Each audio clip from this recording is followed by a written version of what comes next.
আসসালামু আলাইকুম। ওয়ারিশ সম্পত্তি নামজারি করতে গিয়ে ইদানিং বেশিরভাগ মানুষই কিন্তু সমস্যার সম্মুখীন হচ্ছেন। কী ধরনের সমস্যার সম্মুখীন হচ্ছেন?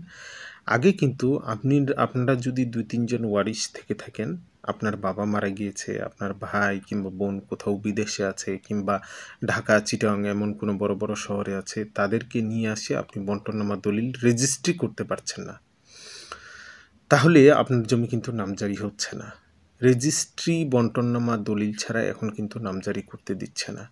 আগে কিন্তু এই সমস্যাটা কিন্তু ছিল না। আগে কি হতো?